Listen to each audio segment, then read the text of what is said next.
Infinite regret fallacy क्यों नहीं है, इस पर इसको साबित कीजिए।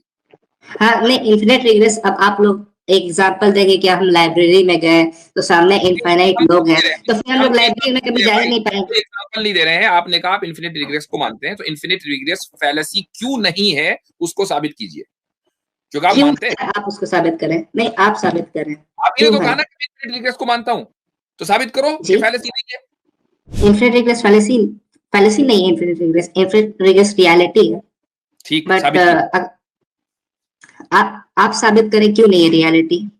वाह भाई, हमारे पास 10 दलीलें होंगी, लेकिन हमें आपसे दलील सुननी, जो कि आप पहले बंदे हो जो ये दावा कर रहे हो कि इन्फिनिट रिग्रेस में बिलीव करता हूं, इसका मतलब इन्फिनिट रिग्रेस एक रियलिटी है। पहला बंदा नहीं हो, नहीं मैं पहला बंदा नहीं हूँ, बहुत सारे बिलीव चलो आज प्लेनेट का आखिरी बंदा है, वो भी खत्म हो जाएगा। मैं कह रहा हूँ कि फैलेसी क्यों नहीं है, साबित करो। तो वो जो एग्जाम्पल आपने दिया है 1 से 2 पे मूव होने का, और बीच में जो आपने इन्फिनिट आपने नंबर्स माने हैं, वो इन्फिनिट नंबर्स जो हैं वो कॉन्सेप्चुअल हैं या वो रियलिटी में एग्जिस्ट करते हैं? वो कॉन्सेप्चुअल है या रियलिटी में एग्जिस्ट करते हैं। इफ यू आस्क मी, मैं गलत हो सकता हूँ, आप लोग पूरे अपॉर्चुनिटी खोजने को बैठे हुए हैं कि कैसे आप लोग मेरा मजाक उड़ाएं। तो भाई आप जब अपना मजाक खुद ही उड़वाने के लिए आए हो तो हम क्या करें? यानी आप चुटकुले भी छोड़ो और हंसे भी ना, तो हमारे ऊपर टॉर्चर हो जाएगा। ये क्या बात हुई जी? तो चुटकुले मत छोड़ो अगर नहीं हंसवाना अपने ऊपर। एक्स मुस्लिम रजा, हिमांशु आपको उसके बाद दूंगा मैं। क्या नाम है? हिमांशु नाम है। हेलो भाई, ह्यूमनिज्म है कोई? जी भाई, एक्स वॉइस आ रही है मेरी? हाँ, चेंज क्यों कर दी? जी नहीं, चेंज कर दी है, सेम है पहले जैसे। नहीं चेंज तो कर दी है। वॉइस सेंटर लगा कर। बिल्कुल, क्योंकि मुझे अपना गला नहीं कटवाना। अच्छा, कौन काटेगा? उसके बारे में खैर बाद में बात करेंगे। पहले मैं अपने पहले मुझे बताइए कि साहिल का समीर का गला कट गया? नहीं कटा, क्योंकि वो लोग एक नहीं कट सकता है, कोई बड़ी बात नहीं है। वो तो हरेका कर सकता है, वो तो किसी के मामले लिंचिंग भी हो सकती है, इसमें क्या बात है? आपने कहा ना, वो तो मतलब आपको पता है कि जैसे ही मैंने मेरी आवाज ली कोई फौरन कट जाएगा, तो उसके लिए कोई सबूत देना पड़ेगा ना आपको कि किसका कटा। मसलन साहिल का कटा, समीर का कटा, और या तुफैल चतुर्वेदी है वो मुस्तकिल बोलता रहता है इस्लाम के खिलाफ, जयपुर डायलॉग। नहीं मैं इन लोग की थोड़ी सी भी रिस्पेक्ट नहीं करता हूँ। ये लोग बस एक रिलीजन के बारे में बोलते हैं, बाकी रिलीजन के बारे में नहीं बोलते हैं, दैट्स व्हाई। तो चले आज का कन्वर्सेशन हम स्टार्ट करते हैं। मैं इंग्लिश में 2-3 सेंटेंस बोलूंगा फॉर 30 सेकेंड्स एट प्लीज। तो हम तो वहीं से शुरू करेंगे जहां इस्लामिक अवेकनिंग पे रुका था। जी बिल्कुल। तो मैं उसी से रिलेटेड एक सेंटेंस बोलूंगा फॉर 30 सेकेंड्स और प्लीज डोंट इंटरप्ट। बोल सकता हूं मैं? नहीं बोल सकते इस तरह। ये कोई है लाफ्टर चैनल को कुछ भी अगर बोले यहाँ पर बात हो रही थी पिछली मर्तबा इस्लामिक अवेकनिंग का। अच्छा, मैं अपने ऑडियंस के लिए बता दूं कि हमारी इनसे बात हो चुकी है इस्लामिक अवेकनिंग चैनल पर अभी 2-3 दिन पहले, और मैंने इनसे कहा था कि जब 1 घंटा हो गया तो मैंने इनसे कहा भाई मुझे जाना है, आपको मजीद गुफ्तगू करनी है आगे, तो आप मेरे चैनल पर आ जाएं। तो जो गुफ्तगू का रब्त जानना चाहते हैं तो इंशाल्लाह इस्लामिक अवेकनिंग वाली वीडियो जो है मेरे ख्याल से आ जाएगी। कहाँ से शोर आ रहा है? मुस्लिम रजा, हाँ, तो वो मेरे चैनल पर आ जाएगी, तो उसको देख लीजिएगा आप लोग, तो आपको थोड़ा सा रब्त पता चल जाएगा कि गुफ्तगू क्या हुई थी। तो हमारी जो गुफ्तगू थी वो असल में चल रही थी और इसके बारे में और नेसेसरी बीइंग के बारे में, रिचर्ड डॉकिंस के ताल्लुक से। आपने ये कहा था कि रिचर्ड डॉकिंस ने बहुत अच्छी बात लिखी है, इसलिए आपने उसकी किताब जो है अपनी डीपी के ऊपर भी लगाई है, और मैंने आपको सजेस्ट किया कि आप ये वाली, इसकी बात फैक्ट है, ये देखें ये वाली लगा लें। आप क्या लिखा है? The science dilution. हाँ, तो ये वाली लगा लें तो ज्यादा अच्छा रहेगा। अच्छा, आपने फिर ये कहा कि भाई रिचर्ड डॉकिंस की मैं बात हर एक नहीं मानता हूं चूंकि वो प्रॉफिट नहीं है, तो मैंने आपसे पूछा था कि कौन सी बात नहीं मानते हैं, तो आपने कहा कि रिचर्ड डॉकिंस की मैं ये बात नहीं मानता कि अगर सुप्रीम बीइंग मेरे सामने आ जाए मैं तब भी नहीं मानूंगा, मैं इसको तस्लीम नहीं करता, मेरे सामने आ जाएगा तो मैं तो मान लूंगा। ये कहा था ना जी? हमने आपसे ये कहा था कि अगर वो इस दुनिया में, इस जमान और मकान में, इस टाइम और स्पेस में आ जाए हम तब भी नहीं मानेंगे। याद है? अच्छा, अब हम आगे बढ़ते हैं कि रिचर्ड डॉकिंस और स्टीफन हॉकिंग इन दोनों की और कौन सी बात है कि जिससे आपको इख्तिलाफ है? जी, ऐसी और भी बातें होंगी, हालांकि मैंने इतने इन डेप्थ में नहीं पढ़ा, शायद आपने भी ना पढ़ा हो। नहीं, हमने हमने तो खैर हमें जरूरत नहीं इन लोगों को पढ़ने की, बेकार लोग हैं, लेकिन ये कि आपने, चूंकि आपने डिसएग्रीमेंट का इजहार किया था, तो वो कौन सी? जी जी, तो मैं उसी डिबेट से रिलेटेड 2 सेंटेंस बोलना चाह रहा हूँ फॉर 30 सेकंड्स। क्या मैं प्लीज बोल सकता हूँ? नहीं बोल सकते ना, जी। उस डिबेट से रिलेटेड नहीं है ना, हम इस जिस तरीके से हम गुफ्तगू लेके चल रहे हैं उस तरह चलिए। जी अच्छा ठीक है, तो मेरा ये था, एंड मैं अपना बात बोलूंगा, कोई सेंटेंस नहीं बोलूंगा कि मतलब इस उसी बात से रिलेटेड मैंने बहुत स्ट्रॉन्ग पॉइंट लाया है, ठीक है? मेरा किससे पॉइंट ये है जी, किससे related? The creation of this universe. Creation of universe से रिलेटेड आपका बहुत स्ट्रॉन्ग पॉइंट आने वाला है। जी बोलिए। जी, तो मैंने बहुत स्ट्रॉन्ग पॉइंट लाया है। If God created the universe, we must then ask next logical question: what created God? We might say God come from nothing, or that God always existed. If we say that God come from nothing, why not skip a step and say universe came from nothing? If we say that God always existed, why not skip a step and say that universe always existed? ये Richard Dawkins का chief argument है ना? जी, हो ये सकता है, possibly हो सकता है, बट ये बात रिचर्ड डॉकिंस से नहीं बोली। अपनी किताब में जो चीफ आर्गुमेंट, लफ्ज चीफ बोला उसने, द चीफ आर्गुमेंट, और यही आर्गुमेंट उसने बोल दिया, और ये भी शायद कार्ल सेगन का है गालिबन, ये भी उसने ये रिचर्ड डॉकिंस का नहीं है, ये कार्ल सेगन का। कार्ल सेगन से ही तो रिचर्ड डॉकिंस ने लिया है। I don't have idea about that. क्या वाकईतन ये लोग जो है वो मतलब कि इंटेलेक्चुअल समझे जाते हैं जो इस तरह के आर्गुमेंट लेकर आते हैं? क्या वाकईतन उनको दुनिया इंटेलेक्चुअल समझती है? रिचर्ड डॉकिंस को तो प्रॉफिट मान लेते हैं आधे मुल्हिद। असल में मुफ्ती साहब नहीं प्रॉफिट नहीं मानता है, there are certain disagreements.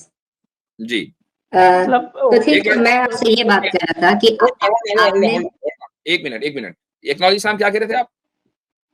मैंने कहा मुफ्ती साहब इनको नई हवा लगी है, तब इनको स्ट्रॉन्ग पॉइंट लग रहा है। जी, ये कह रहे हैं कि बहुत स्ट्रॉन्ग पॉइंट लेकर आया हूं मैं कि भाई अगर गॉड ने चाहिए, ठीक है। हाँ जी, अब दोबारा आप इसको जरा हमारे ऑडियंस ये बसालत भाई को दिखा रहा हूँ। अच्छा अच्छा ठीक है, मैं आपके ऑडियंस के लिए हिंदी में तर्जुमा कर दूं? हाँ जी, तर्जुमा कीजिए ताकि समझ में आ जाए। जी तो अगर हम कहते हैं कि खुदा ने इस कायनात को बनाया, आपके पास कॉफी है, मेरे पास नहीं है, तो उसका जवाब आप ही दीजिएगा। जी तो अगर हम कहते हैं कि खुदा ने इस यूनिवर्स को बनाया है, देन हमारा एक नेक्स्ट लॉजिकल सवाल ये भी होना चाहिए कि खुदा को किसने बनाया है। अगर ये हम कहते हैं कि खुदा को किसी ने नहीं बनाया और वो हमेशा से था, और देन हम ये एक स्टेप को स्किप करके ये क्यों नहीं बोल सकते कि यूनिवर्स भी हमेशा से था। तो ये मतलब मेरे बातों का हिंदी में तर्जुमा था। तो मेरी ये सवाल थी कि आसिम साहब, आप लोग बात करते हैं फर्स्ट कॉज की, कि कोई भी चीज जो कंटेजेंट बीइंग होती है उसके लिए एक कॉज की रिक्वायर होती है उसके एग्जिस्टेंस के लिए, ठीक है? तो आप मानते हैं कि जो नेसेसरी बीइंग है वही खुदा है? उसकी एक जो है वो एट्रीब्यूट्स है, वाजिबुल वजूद होना उसका एक एट्रीब्यूट्स है। अब आते हैं आपने जो आर्गुमेंट लेकर आया, आपको पता है कि वो कितना बचकाना आर्गुमेंट है, पता है आपको? नहीं बचकाना आर्गुमेंट आपको लग रहा है ना, मेरे लिए सवाल स्ट्रॉन्ग। अच्छा ठीक है, चलें, स्ट्रॉन्ग है ना, तो मैं आपसे एक सवाल पूछता हूँ। नहीं, मैंने स्ट्रॉन्ग नहीं बोला, आपके नजदीक बचकाना हो सकता है। हाँ, मैं आपसे पूछता हूँ, रोटी को कौन पकाता है? स्ट्रॉन्ग पॉइंट करने वाला हूँ। जी आसिम भाई, रोटी को इंसान पकाता है, इंसान पकाता है, ठीक है, बावर्ची पकाता है, प्रिसाइजली बावर्ची पकाता है। बावर्ची को कौन पकाता है? आपका इंग्लिश में ये था कि if the baker baked cake then who baked the baker, आपका ये सवाल है इंग्लिश में, राइट? सही, बिल्कुल। हाँ, इंग्लिश में बिल्कुल बिल्कुल ये आपका ये सवाल है। ये मैंने एक ट्विटर पे कहने से बात बदलनी जाती रहती, वही है। नहीं बिल्कुल, ये बात करें ना ताकि समझ में आए। नहीं, ये बात बिल्कुल मैंने ट्विटर पे एक बेशरम शख्स है, पाउल विलियम्स नाम करके, उसका मैंने वहां से पढ़ा था उसके बारे में, ये बेकर बेक्ड वाली बात। तो आसिम साहब, हम आते हैं इस पॉइंट पे। अच्छा, इसका जवाब है, मुझे इसका जवाब दे दें पहले। Hold on, इसका पहले जवाब आपने एक शख्स के बारे में जिससे आपकी बहस हुई है उसको आपने अभी यहाँ पर बुरा भला कहा है। मैंने गाली नहीं दी है। क्या कहा है आपने? बेशरम कहा है आपने। जी बेशरम कोई कि ये कोई बहुत मुअज़्ज़ज़ लफ्ज है, मोहतरम लफ्ज है, या आप अपने बाप को कह सकते हैं? ओके, मैं अपनी बात वापस लेता हूँ, माफी। जी आसिम भाई। अच्छा, इन्होंने बेशरम कहा, मुझे सुनने में नहीं आया। वो पॉली विलियम्स के बारे में, वो जो प्री मोनोथिस्ट है। जी जी जी। ओके ओके, ठीक ठीक। तो आप मेरे इस सवाल का जवाब देना पहले कि बावर्ची ने रोटी पकाई है, तो बावर्ची को किसने पकाया है? बावर्ची को किसने पकाया? नहीं, क्रिएटेड हम कह सकते हैं, पकाने को हम क्रिएटेड कह सकते हैं, पकाने को हम क्रिएटेड कह सकते हैं कि नहीं? आप मुझे क्रिएटेड नहीं कह सकते ना हम। यहाँ पे मेरा प्रिसाइज वे में क्वेश्चन है पकाने से मुताल्लिक। रोटी को बावर्ची ने पकाया है, बावर्ची को किसने पकाया? बावर्ची को किसी ने नहीं पकाया है। ये कैसी बेहूदी सवाल है? ये ऐसा ही बेहुदा सवाल है, ऐसा ही बेहुदा सवाल है जो आप नेसेसरी बीइंग के बारे में पूछ रहे हैं कि उसको किसने क्रिएट किया। ये बेहुदा सवाल है। ऐसा ही नेसेसरी बीइंग को मैंने कब बोला किसने क्रिएट किया है? मैंने कब बोला कि नेसेसरी? आप अभी कहा ना कि अगर इस दुनिया को खुदा ने पैदा किया है तो खुदा को किसी ने क्यों नहीं पैदा किया, और अगर खुदा जो है वो हमेशा से है तो ये दुनिया क्यों नहीं हमेशा से हो सकती? आपका सवाल है ना इस पे कि खुदा को किसने पैदा किया है। अगर इस दुनिया को खुदा ने पैदा किया तो खुदा को किसने पैदा किया, सवाल है ना आपका। जी जी, तो वही तो मैं कह रहा हूँ कि जिस तरह से आपको बावर्ची को किसने पकाया एक बेहुदा सवाल लग रहा है, वैसे ही एक बचकाना सवाल जैसे आपको ये लग रहा है, वैसे ही हमें ये बचकाना सवाल लग रहा है कि आप खुदा के बारे में पूछ रहे हैं कि उसको किसने पैदा किया है। अच्छा, आप नेसेसरी बीइंग को खुदा मानते हैं? समझ में आया क्यों ये बेहुदा सब, जिस वजह से आपको बेहुदा सवाल लगा उसी वजह से वो बेहुदा सवाल है आपका। समझ में आया आपको क्यों? जी बिल्कुल। क्यों बावर्ची के लिए पकाने का सवाल नहीं है। एक मिनट मैं आपसे पूछता हूँ, बावर्ची को किसने पकाया बेहुदा सवाल क्यों है? एक्सप्लेन कर सकते हैं? बावर्ची को पकाया किसने होगा? नहीं, मैं एक्सप्लेन कैसे करूँ? ये सवाल ही बेहुदा है। आपको ये बेहुदा लग रहा है, क्यों लग रहा है बेहुदा? मैं ये पूछ रहा हूँ, थोड़ा एक्सप्लेन ना कि भाई ये बेहुदा है। नहीं, हम किसी चीज को खाने को हम गर्म करके पकाते हैं, ठीक है, और नमक मसाले डालते हैं उसमें, तो हम बावर्ची को क्या नमक मसाले डाल के और गर्म करके पकाए क्या? ये आप बोल रहे हैं, उसीलिए मुझे बेहुदा लगा। सही आपने बिल्कुल सही कहा कि बावर्ची के लिए जो है क्रिएट का वर्ड यूज कर सकते थे। जीरो साहब सुन ले, आपने बिल्कुल जीरो रजा साहब आपने बिल्कुल सही कहा कि जिस तरह से बावर्ची कोई पकी हुई चीज नहीं है तो ये क्वेश्चन उसके लिए इररिलेवेंट है, बेहुदा है। उसी तरह जो खुदा है वो बनी हुई चीज नहीं है तो उसके लिए बनाने का सवाल बेहुदा है, इररिलेवेंट है। नहीं, किसी भी चीज के एग्जिस्टेंस के लिए उसका कॉज होना जरूरी है। किसी भी चीज के एग्जिस्टेंस के लिए। किसने कह दिया? ये दावा किसने किया है? आपने किया ये दावा किसने? ये दावा अपोस्टेट इमाम ने किया है ना एक्स मुस्लिम रजा? अपोस्टेट इमाम कौन है? मैं नहीं जानता। I don't know. समझ गए, हम समझ गए कौन है। जी आईडी बदल कर आ जाए, कोई मसला नहीं है। अपोस्टेट इमाम वही एडम सीकर को गाली दे रहा था। जी हाँ जी मैं समझ रहे हैं। आप लोग इन्फिनिट रिग्रेस को गलत मानते हैं? जी हाँ ठीक है। अब ये जी करने के बाद जो है इन्होंने बात बदल दी, लेकिन हमने पकड़ लिया कि बंदा कौन है। जी भाई आसिम भाई गो अहेड। बोले आसिम भाई। ये तो आपको अब समझ में आया कि बेहुदा क्यों है सवाल आपका?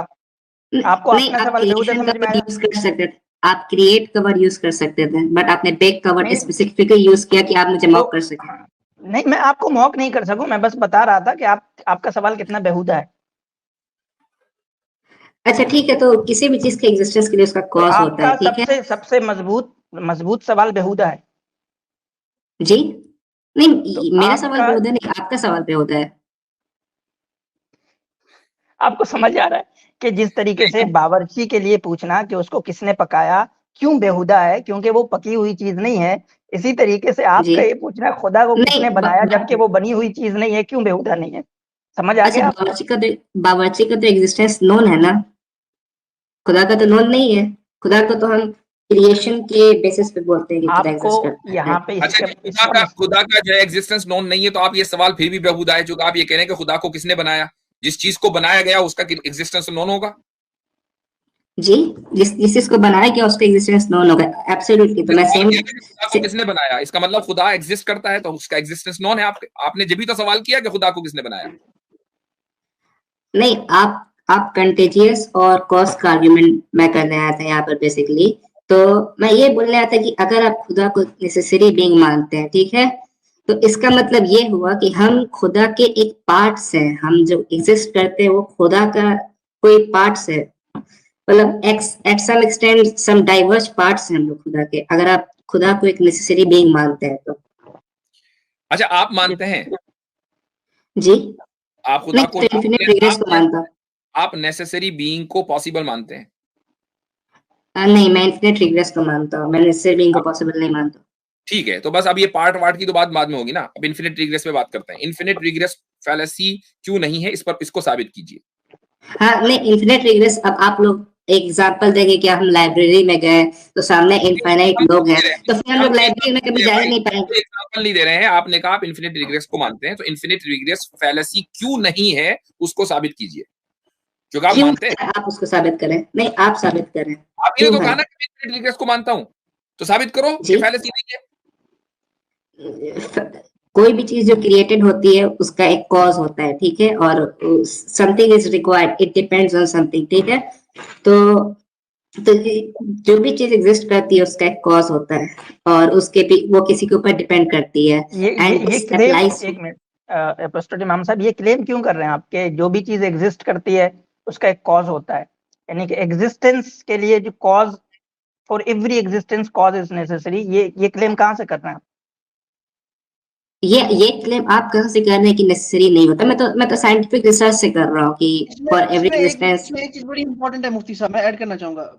रजा साहब, आपने अभी बताया, आपने क्या बताया? एवरीथिंग, आप रिपीट करें। Everything as a cause, everything as a cause. अच्छा, तो यूनिवर्स जो है वो आपके अकॉर्डिंग क्रिएटेड है? जी नहीं, अगर आप लोग अगर नेसेसरी बीइंग का आर्गुमेंट देते हैं, अगर आप लोग नेसेसरी बीइंग का आर्गुमेंट देते हैं, देन मैं उसको करते हुए ये कहूंगा। एक नौजी साहब जरा सा, वरना डीरेल हो जाएगी। आपको इन्फिनिट रिग्रेस फैलेसी नहीं है, इसको साबित करना है। नहीं, इन्फिनिट रिग्रेस फैलेसी नहीं है, इन्फिनिट रिग्रेस रियलिटी है। ठीक, बट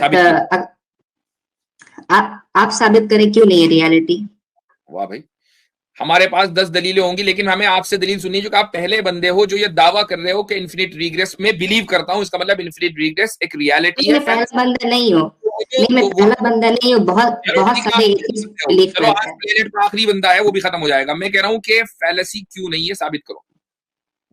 नहीं, फैलेसी मतलब कि हम कोई पॉइंट रखते हैं उसको प्रूफ करने के लिए, यस, मतलब हम लोगों को ये इन्फिनिट रिग्रेस में बिलीव करता हूं, यू बिलीव इन समथिंग, तो आपको प्रूव करना है कि फैलेसी क्यों नहीं।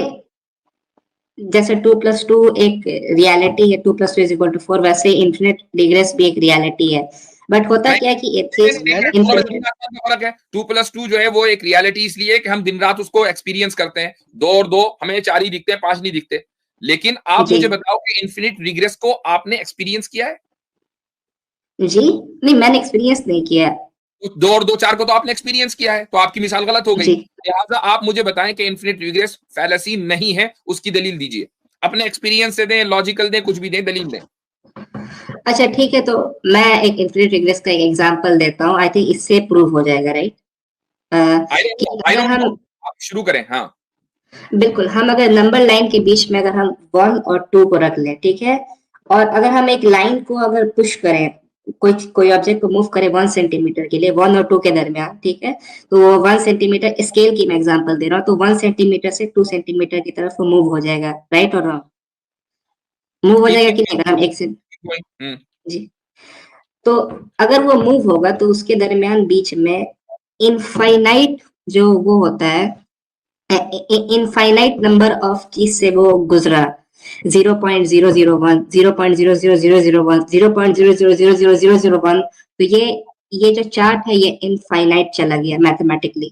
तो इससे मैं ये प्रूफ कर सकता हूँ कि अगर पॉइंट 2 पे आ गया फ्रॉम 1 to 2, तो मेरे 2 से आने से पहले ये जो आपने मैथमेटिकल नंबर्स दिए हैं जो इनफाइनाइट हैं, ये रियल वर्ल्ड में है कि पॉसिबल उसमें है, यानी ये मुमकिन किसको कहना चाहिए, वजूद ज़हनी है या वजूद खारिजी, इसको अंग्रेजी में क्या कहेंगे, वजूद ज़हनी या वजूद खारिजी, यानी ये आपके जहन में एग्जिस्ट करता है या एक्चुअल लाइफ में एज अ कॉन्सेप्ट जो है, ये एज ए कॉन्सेप्ट है या एक्चुअल लाइफ है, आप जिसको आप देख पा रहे हैं। डेसिमल एग्जिस्ट करता है, डेसिमल के बारे में तो पता होगा आपको। हाँ, सर एक और पॉइंट है यहाँ पे जो मुझे ये करना है कि आपको जो है इन कॉन्सेप्ट यानी इन्फिनाइट का जो कॉन्सेप्ट है उसमें और इन्फिनिट रिग्रेस का फर्क पता है आपको? इन्फिनिट रिग्रेस का मतलब कि ये जो कॉज वाला जो चेन है ये ऑलवेज चलता रहेगा और ये कभी खत्म नहीं होगा। फॉर मी और जो आप बता रहे हैं क्या ये इन्फिनिट रिग्रेस है या वो कॉन्सेप्ट ऑफ इन्फिनिट्यूड है? आप जो अभी एग्जांपल दिया वो किसकी एग्जांपल है? वो इन्फिनिट रिग्रेस की एग्जांपल है या इन्फिनिट्यूड की एग्जांपल है? वो मैं आपको वो example as an infinite regress की तरफ मतलब आपको वो आपका एग्जांपल इन्फिनिट रिग्रेस का है या कॉन्सेप्ट ऑफ इन्फिनिट्यूड का है? मैं आपको जो एग्जांपल दे रहा हूँ वो मेरे दरमियान इन्फिनिट रिग्रेस का कॉन्सेप्ट है जो मैं आपको एक्सप्लेन करने की कोशिश कर रहा हूँ। आपको श्योर इस दोनों का फर्क पता है, इन्फिनिट्यूड का कॉन्सेप्ट क्या है और इन्फिनिट रिग्रेस क्या है? आई डोंट थिंक कि आपको पता है। आपने जो एग्जांपल दिया है वो इन्फिनिट्यूड के कॉन्सेप्ट का है। मुझे इन्फिनिट रिग्रेस के कॉन्सेप्ट का पता है और मैं आपको बता रहा हूँ कि अगर हम 2 पे एग्जिस्ट करते हैं और हमसे पहले अगर इन्फिनिटी नंबर ऑफ चीज एग्जिस्ट करती है, राइट, तो ऐसा नहीं है कि हाँ इन्फिनिटी एग्जिस्ट करती है तो मेरी बारी मतलब नंबर 2 कभी आएगा, नहीं। मैंने चीज को पुश की, वो मूव की फ्रॉम 1 to 2, ठीक है। तो 2 पे अगर मैं करेंटली हूँ राइट नाउ, तो इसका मतलब कि इनफाइनाइट नंबर ऑफ चीजें 0.00 1.0001 1.00 इनफाइनाइट नंबर ऑफ टाइम्स 1 ऐसे कर करके हम मतलब 2 पे पहुंचे। तो 2 से पहले इन्फिनिट नंबर ऑफ चीजें एग्जिस्ट कर रही थी, 1 और 2 के दरमियान इन्फिनिट नंबर ऑफ पॉइंट्स थे, ठीक है। और हर एक पॉइंट पे जब हम बढ़ते हैं तो हर एक कॉज होती है। अब आपको मैं आपके लैंग्वेज में समझा रहा हूँ, तो जब कॉज होती है तो उससे हम 2 की तरफ पहुंच जाते हैं। तो व्हेन वी अराइव्ड एट 2, ठीक है, 1 से हम 2 पे अराइव कर गए, तो जो 2 तो फिर हम ये कह सकते हैं कि अगर हम अराइव किए तो हर जगह कॉज हुई, वो मूव किया और वो इनफाइनाइट नंबर में कॉज हुई। बट ये इसको एक्सप्लेन करने का सबसे इजी तरीका है, मैं ये कहना चाह रहा हूँ। ये जो है वो कॉन्सेप्ट से बाहर एग्जिस्ट करता है, वही मैं पूछ रहा हूँ आपसे। नहीं, कॉन्सेप्ट से बाहर क्या चीज एग्जिस्ट करता है, मैं ये पूछ रहा हूँ आपसे। आपने जो कॉन्सेप्ट बताया है, जो इन्फिनिट्यूड का जो कॉन्सेप्ट है, ये जो है कॉन्सेप्ट से बाहर एग्जिस्ट करता है रियलिटी में, रियल वर्ल्ड में। मुझे इन्फिनिट्यूड का आइडिया नहीं है, मैं इन्फिनिट रिग्रेस का आपको एग्जांपल दे रहा हूँ। भाई इन्फिनिट रिग्रेस का आपने एग्जांपल ही तो वो दिया है ना, तो वो जो एग्जांपल आपने दिया है 1 से 2 पे मूव होने का और बीच में जो आपने नंबर्स माने हैं, वो इन्फिनिट नंबर्स जो हैं वो कॉन्सेप्चुअल हैं या वो रियलिटी में एग्जिस्ट करते हैं? वो कॉन्सेप्चुअल है या रियलिटी में एग्जिस्ट करते हैं? इफ यू आस्क मी, मैं गलत हो सकता हूँ। आप लोग पूरे अपॉर्चुनिटी खोजने को बैठे हुए हैं कि कैसे आप लोग मेरा मजाक उड़ाएं। तो भाई आप जब अपना मजाक खुद ही उड़वाने के लिए आए हो तो हम क्या करें? यानी आप चुटकुले भी छोड़ो और हंसे भी ना तो हमारे ऊपर टॉर्चर हो जाएगा, ये क्या बात हुई जी? तो चुटकुले मत छोड़ो अगर नहीं हंसवाना अपने ऊपर। नहीं, अच्छा, मुझे ये आइडिया नहीं कि ये कॉन्सेप्ट एक्सप्लेन कर सकता है आपको इन्फिनिट रिग्रेस का कॉन्सेप्ट, बट मुझे नहीं पता इट्स रियल और फेक कॉन्सेप्चुअल। देखें, नंबर्स में मैं आपको बता देता हूं, फिलोसफी में भी मैथमेटिक्स में भी नंबर्स के अंदर जो है नंबर्स इन्फिनिट हो सकते हैं, लेकिन इन्फिनिट नंबर्स का मतलब ये नहीं है कि जो काउंटेबल ऑब्जेक्ट्स हैं वो भी इन्फिनिट हो, ठीक है। हम बात यहां पर नंबर्स की नहीं कर रहे हैं कि एक नंबर के पीछे दूसरा नंबर, दूसरे से पीछे तीसरा नंबर, हम उसकी बात नहीं कर रहे हैं। हम यहाँ जो काउंटेबल एग्जिस्टेंट है ना उसकी बात कर रहे हैं। अच्छा, एक काउंटेबल एग्जिस्टेंट का जो सबब होगा ना वो दूसरा काउंटेबल एग्जिस्टेंट होगा, राइट, आपके एतबार से, आपकी जो थ्योरी है। अब एक काउंटेबल एग्जिस्टेंट का कॉज, दूसरा काउंटेबल, दूसरे का तीसरा, तीसरे का चौथा, इस तरीके से आप इन्फिनिटली जा सकते हैं या नहीं जा सकते? अगर जा सकते हैं तो इसको साबित करें। साबित किया ना मैंने अभी। तो आपने कॉन्सेप्चुअल थ्योरी के जरिए साबित किया, रियलिटी के जरिए साबित नहीं किया। हम बात कर रहे हैं रियल टाइम में जो काउंटेबल ऑब्जेक्ट्स हैं वहां पर साबित करना है आपको, वरना मैथ्स में इन्फिनिटी के सब कायल हैं, हम भी कायल हैं। नहीं, बट कॉन्सेप्चुअली तो आपको साबित कर दिया ना मैंने। यू एक्सेप्ट और नॉट? आपने जो साबित किया है, मतलब इन्होंने जो साबित किया है वो इन्फिनिट रिग्रेस को साबित नहीं किया, ये समझ नहीं पा रहे। आपने इन्फिनिट्यूड को साबित किया है। आपको आई थिंक इन दोनों चीजों का फर्क नहीं पता है। आपके अच्छा, एग्जाम्पल में कहीं भी रिग्रेस नहीं है।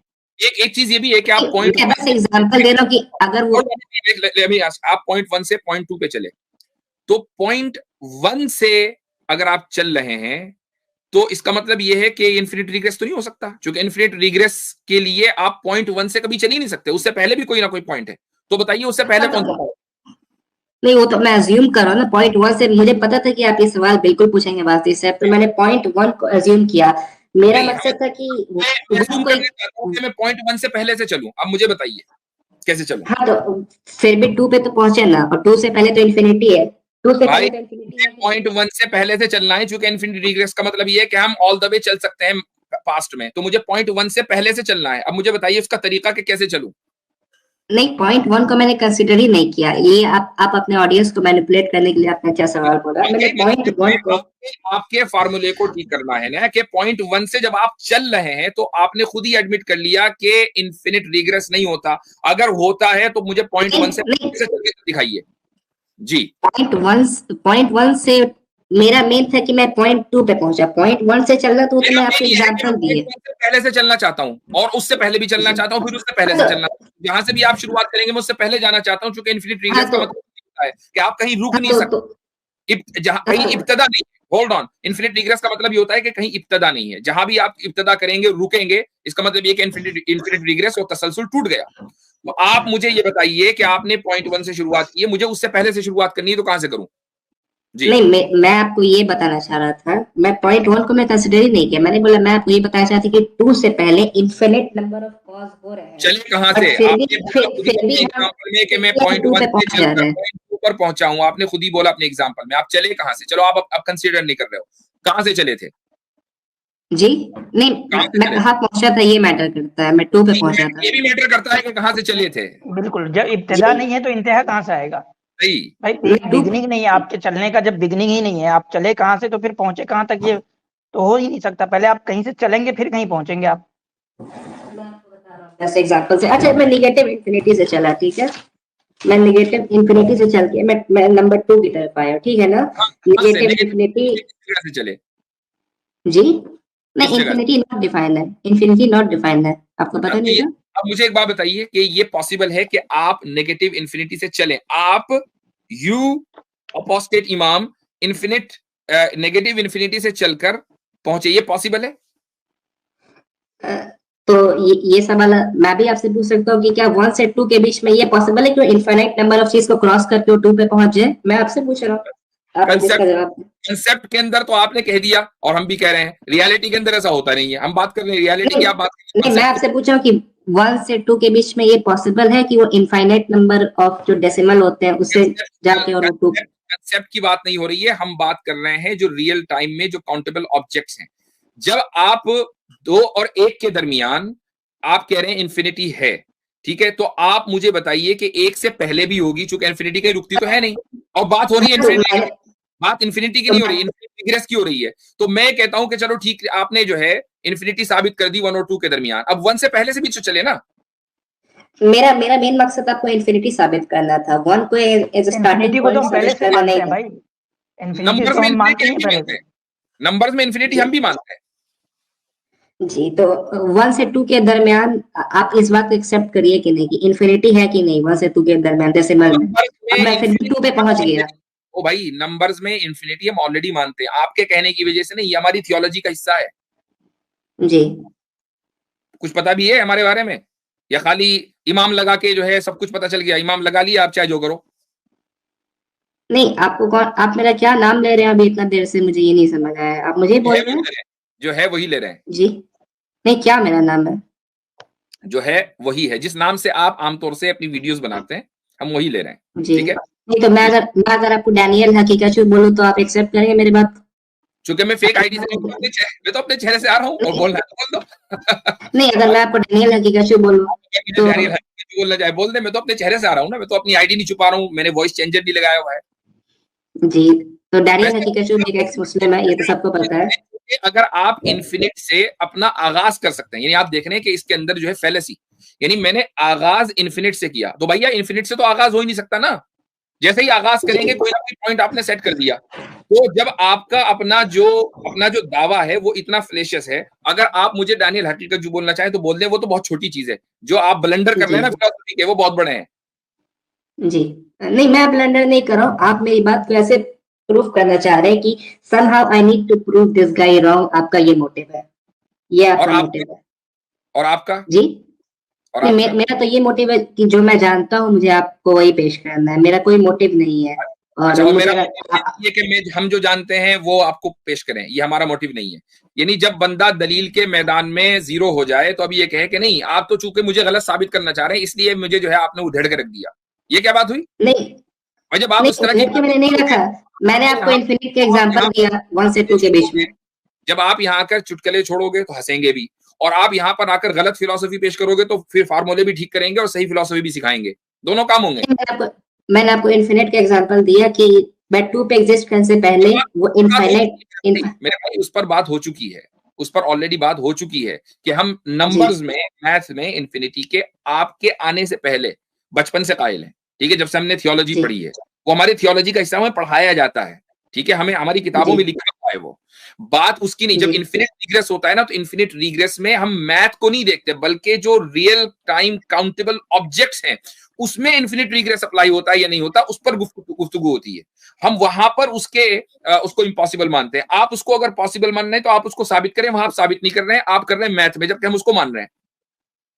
नहीं, मैं बिलीव करता हूँ इन्फिनिट रिग्रेस पे। अगर आप नेसेसरी बीइंग पे अगर आप प्रूफ करते हैं, चले फिर किसी और दिन मुलाकात होगी, बहुत टाइम ले लिया आपने। नहीं, एक सेकंड, नहीं आपने पूरी बात मेरी सुनी नहीं, नेसेसरी बीइंग पे आपने रिप्लाई नहीं दिया। सब पर हो गया, क्योंकि नेसेसरी बीइंग का मसला जो डिपेंड करता है वो इस बात के ऊपर कि आप इन्फिनिट रिग्रेस को माने ना माने। आपने कहा मानता हूं, आप उसको साबित नहीं कर पाए और हमने दलील दे दी कि वो एक फैलेसी है।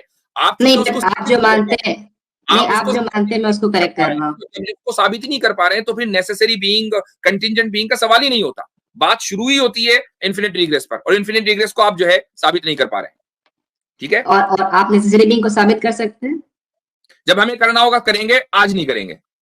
ठीक है, सही है, हमारी मर्जी, हम नहीं करते। Do it right now. कितने दिमागी अपंग हैं आप लोग दिमागी अपंग हैं। आप दिमाग घुटने में। वो हम कर सकते हैं। क्या कह रहे हैं? मैं कह रहा हूँ राइट नाउ दिमागी अपंग, यू आर दिमागी अपंग। ठीक है, चले सही है। अभी आगे बेचारा पर्सनल पर मैंने कुछ शेयर किया एक बार, मैं इनको एक मिनट, एक्स मुस्लिम, अभी आपने पर्सनल बात की ना, पर्सनल पर आ गए ना, जातियात पर आ गए ना जी। जातियात पे वो आता है जिसके पास दलाइल खत्म हो जाते हैं, फिर वो जातियात पर आता है। फिर वो दुनिया आप है ना दिमागी अपंग तो है ही। आपको कैसे डिस्ट्रॉय कर दिया मुफ्ती साहब ने कि मुझे जातियात पर आना पड़ा। अभी मैंने पॉल विलियम को वर्थलेस कहा, बेशरम कहा, अब आप मुझे भी जाकर कहीं और कुछ कहेंगे तो दैट्स फाइन भाई। यहाँ पर आप जैसे लोगों का इलाज हम इसी तरह करते हैं। ठीक है, अपोस्टेट इमाम साहब को भी आप जस्टिफाई कर रहे हैं, इसलिए मैंने आपको अच्छा मैंने कुछ शेयर किया है ताकि इनको आगे जाकर थोड़ा होमवर्क आ जाए। इसको ना जीनोस पैराडॉक्स कहते हैं, मैंने इसके बारे में पढ़ा हुआ था।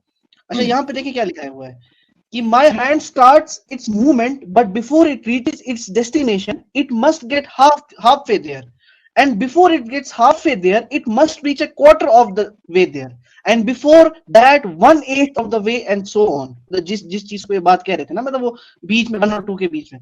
तो जज के पास एक केस आता है कि किसी बंदे ने ना एक औरत का जो है वो ब्रेस्ट पकड़ा है। तो वो बंदा कहता है, so in order to reach its destination my hand must achieve an infinite number of tasks which would take forever, and therefore it is impossible that my hand could have fondled the accuser's breast। ये जीनो paradox कहते हैं। इनको असली में पता नहीं है, नई हवा लगी है इस लिहाज से, तो डिल्यूजन पढ़ के आ गए। तो अगर ये वाली बात मानी जाए तो इस मर्द का हाथ उस औरत के ब्रेस्ट तक कभी पहुंचा ही नहीं है ना। एग्जैक्टली। अच्छा, लेकिन ये बंदा तो 1 से 2 तक पहुंच गया था।